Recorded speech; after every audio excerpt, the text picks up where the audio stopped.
प्रिय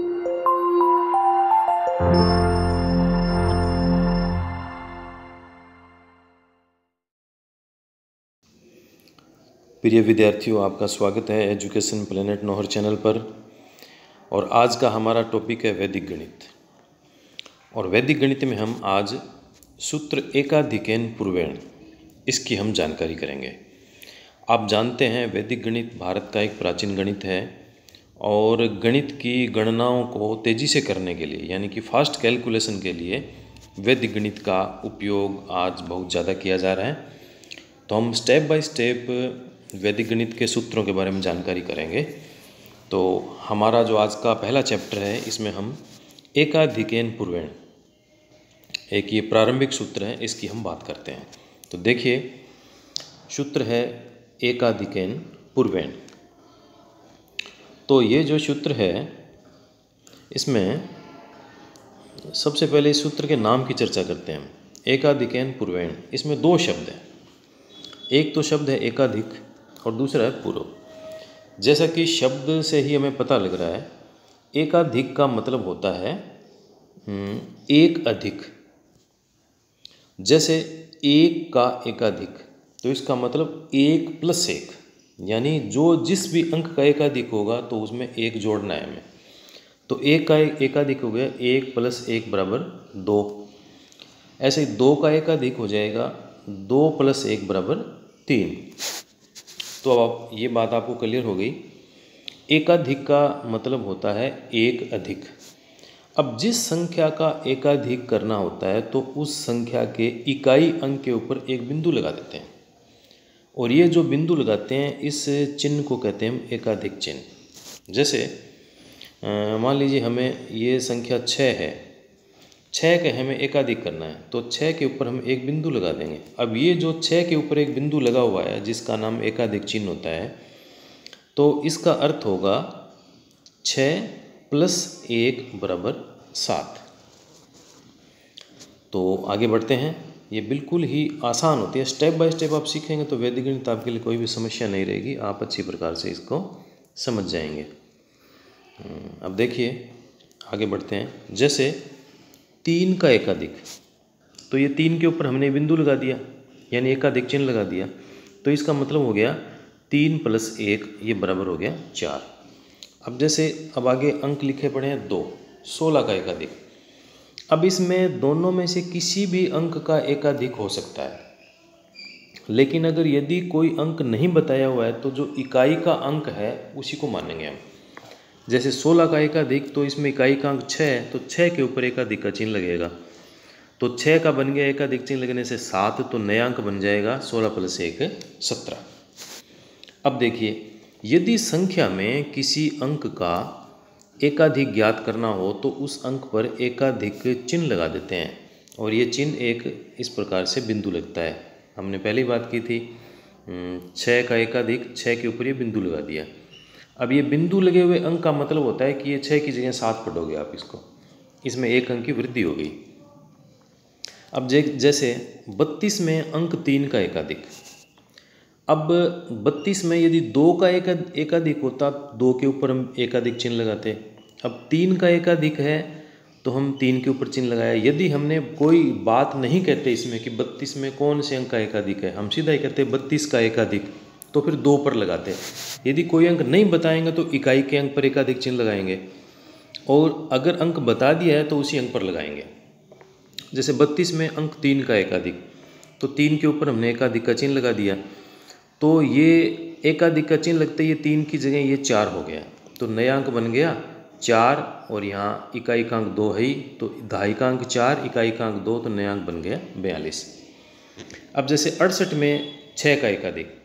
अब जैसे 6 का एकाधिक आया तो 6 के ऊपर हमने एकाधिक चिन्ह लगा दिया, तो ये बन गया 7, तो नवीन अंक बन जाएगा 7, और इकाई का अंक 8, तो ये 78 अंक बन गया। अब इसके अभ्यास कार्य हैं, थोड़ा सा अभ्यास कार्य इसका देखते हैं। देखिए, अब पहला इसका सवाल है संख्या 6। अब एकाधिक चिन्ह, इसका मतलब 6 के ऊपर ये हमने बिंदु लगा दिया। अब नया अंक बन गया 7। अब 0 है, अब 0 में ये 0 लिख दिया। अब एकाधिक चिन्ह लगाना है तो इसके हमने ऊपर एक बिंदु लगा दिया, एकाधिक चिन्ह हो गया तो नया अंक बन जाएगा 1। 0 इसमें +1 हो गया तो 1 बन गया। अब 11 है तो यहाँ जगह नहीं, हम थोड़ा सा इधर लिख देते हैं इसको 11। तो 11 में ये जो इकाई का अंक है इसके ऊपर हमने एकाधिक चिन्ह लगाया तो ये 1 का बन गया 2, तो नया अंक हमारा बन जाएगा यहाँ पर, इसको यहाँ लिख देते हैं समझाने के लिए, नया अंक बन जाएगा 12। ऐसे आप किसी भी अंक का एकाधिक चिन्ह लगाकर उसको नया अंक बना सकते हैं। तो सूत्र था एकाधिकेन पूर्वेन, 2 भाग थे इसके, एकाधिक और पूर्व। तो एकाधिक का मतलब हो गया एक अधिक, ये बिल्कुल सरल चीज़ थी, आपके समझ में आ गई है। अब इसका जो आगे का हिस्सा है पूर्व, उसकी हम बात करेंगे, फिर दोनों को जोड़ देने से एकाधिकेन पूर्वेण सूत्र बन जाएगा। अब देखिए, अब पूर्वेण का अर्थ होता है पूर्व, जैसे जानते हो आप, इसका अर्थ है से पहले का, 4 का पूर्व इसका मतलब 4 से पहले, 6 का पूर्व 6 से पहले। अब ये उदाहरण के तौर पे देखिए, 62 में 2 का पूर्व अंक, अब 2 से पहले पूर्व अंक कौन सा लिखा हुआ है इसमें, 6 लिखा हुआ है, तो 2 से पहले का अंक हो जाएगा 6। 256 में 5 का पूर्व अंक, तब देखिए 5 से पहले कौन सा अंक लिखा हुआ है, 5 से पहले 2 लिखा हुआ है, तो 5 से पहले का अंक हो जाएगा 2, यानी पूर्व अंक हो गया 2। अब इसमें हमें 2-3 बातों का ध्यान रखना है। पहली बात यह है कि 2 अंक की संख्या में इकाई अंक का पूर्व अंक धाई अंक होता है। ये 62 था तो इसमें 2 का पूर्व अंक 2 का अंक इकाई है और 6 का अंक धाई है।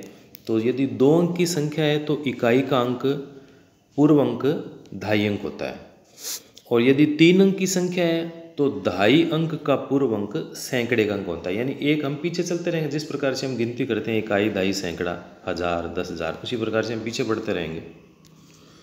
और देखिए, एक अंक की संख्या में उसी अंक का पूर्व अंक 0 होता है। यदि संख्या का अंक ही 1 है, मान लीजिए संख्या हमने यहाँ पर लिख दी 7, अब लिखेंगे 7 का पूर्व अंक, तो 7 से पूर्व कोई अंक है ही नहीं, तो हम वहाँ पर 0 मानेंगे, कोई पूर्व अंक नहीं होता, 0 मानेंगे, तो 7 का पूर्व अंक हो गया 0। अब आप आगे देखिए, अब 2 अंक की संख्या में धाई का अंक पूर्व अंक भी 0 होता है, जैसे 24 में 2 का पूर्व अंक भी 0 हो जाएगा। और जब पूर्व अंक 0 होता है तो 0 को संख्या से पहले लिख लेना चाहिए। अब इसका अभ्यास कार्य देखते हैं हम। देखिए, क्रम संख्या, फिर संख्या, नवीन संख्या और मान, एकाधिकेन पूर्वेण का उपयोग करना है। अब इसमें दोनों सूत्र को जोड़ दिया है हमने, एकाधिकेन पूर्वेण। अब संख्या है 6, अब नवीन संख्या एकाधिकेन पूर्वेण का उपयोग करके बन गई इसकी 6 है, एक ही अंक है, तो इसे पूर्व का अंक 0 और एकाधिकेन, अब पूर्व अंक के ऊपर हमें एकाधिक का चिन्ह लगाना है, तो ये 0 के ऊपर हमने चिन्ह लगा दिया, तो 0 के ऊपर चिन्ह लगने का मतलब ये एक अंक बन गया, तो नया अंक बन गया 16। ऐसे ही 0 है तो ये 0 आ गया, और इसका जो पूर्वेण अंक है वो भी 0 हो जाएगा, और इसके ऊपर हमने एकाधिक चिन्ह लगा देंगे तो नई संख्या का मान निकल जाएगा 10। और 16 में अंक 6 का, तो ये 16 लिखा है, और अंक 6 का मतलब इससे पहले के 1 के ऊपर हमने लगाया, तो 1 का बन गया 2, तो नया अंक बन जाएगा 26।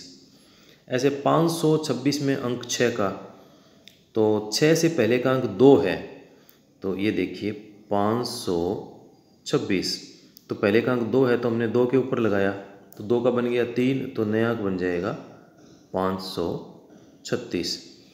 फिर 78 में अंक 7 का, इसको ऊपर लिख देते हैं हम, 78 में अंक 7 का।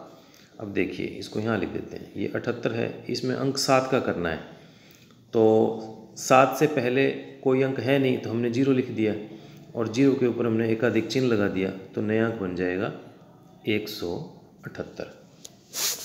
अब देखिए, ये वैदिक गणित का एक प्रारंभिक सूत्र है, एकाधिकेन पूर्वेण, यानी पहले का अंक है उसके ऊपर एक बिंदु लगाकर, जिसको एकाधिक चिन्ह कहते हैं, वो लगाते ही उसका एक अंक की वृद्धि उसमें हो जाएगी।